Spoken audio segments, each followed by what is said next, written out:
Hi guys, welcome back to Legends of the Coast. I'm Mark, and today we'll be discussing a deck tech about Rakdos Midrange for Modern, featuring a new mythic from Theros Beyond Death, Kroxa, Titan of Death's Hunger.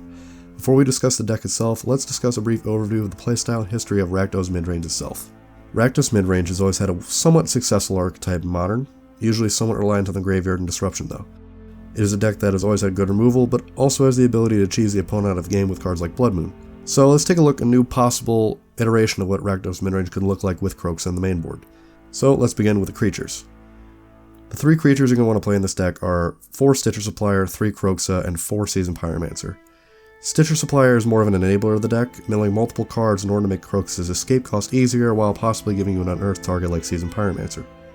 Kroxa is the main threat of the deck as it fits the disruption theme while also giving you a large body that can do damage to its bolt effect even if it's blocked. Rounding out the deck is Seasoned Pyromancer, one of my personal favorites because it gives the deck fantastic card advantage, potentially 4 power on turn 3 for 3 mana on 3 different bodies, and even extra value in the late game because of its exile ability.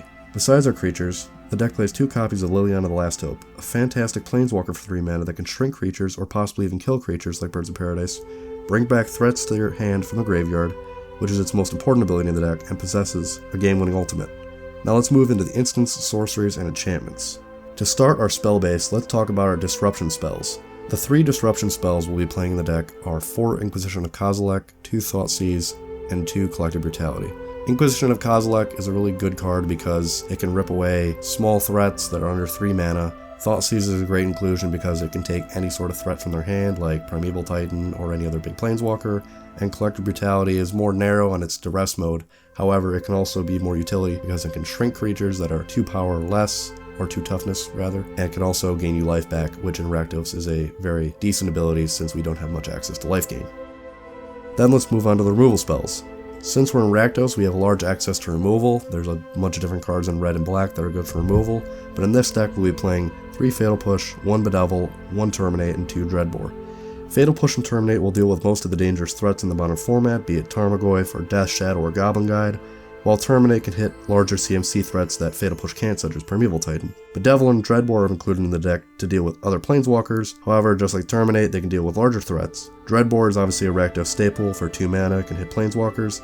Bedevil in the deck is a bit more questionable, you won't see it in a lot of modern decks, however I believe the fact that it's an instant speed catch-all for artifacts, creatures, or planeswalkers is a little bit undervalued because if somebody drops down a Teferi Hero of Dominaria, or say a Karn Liberated, removing them from the game is quite important. Now let's move on to the rest of our instants and sorceries. Our more utility cards in the deck are going to be 4 Ransack the Lab, 3 Unearth, and of course a playset of Lightning Bolt. Ransack the Lab I believe is a bit of an undervalued card printed in Modern Horizons. Although it's 2 CMC and doesn't fit in too many decks, it functions quite well in this deck, usually grabbing you a spell while allowing you to dump an unneeded land or even better an unearthed target. Speaking of, 3 Unearth is included in the deck as it's a wonderful card that can bring back a threat from the graveyard of 3 CMC or less, and even be cycled in a pinch, especially a great target for Seasoned Pyromancer, bringing him back from the graveyard, discarding cards, getting more value that way. It's a fantastic combination. And of course, a playset of Lightning Bolt doesn't need to be discussed, it just is a great card in Rakdos. Lastly, we'll include 2 copies of Blood Moon as our threat base isn't too diverse, so in decks we're facing such as Death Shadow or maybe Team or Snow Urza, a Blood Moon can jank them out of the game quite easily. The mana base of the deck is fairly straightforward because we are in a 2-color deck and do not play any crazy combos, and are more focused on speed. The deck plays 19 lands in total, 1 under the typical 20, because the curve is quite low and we don't really want to play more than 4 lands every game. We will play 4 Bloodstained Mire, 2 Wooded Foothills, and 2 Polluted Delta for our fetches, the latter 2 included to grab red and black mana respectively. For our main mana sources, we will include 4 Blood Crypt and 4 Blackleaf Cliffs, as having access to copious amounts of black and red mana is quite important. Lastly, we will run 2 Swamp and 1 Mountain as our basics, and we want to be playing more swamps than mountains in order to accommodate for the Blood Moon. To finish the deck tech, let's go over the sideboard.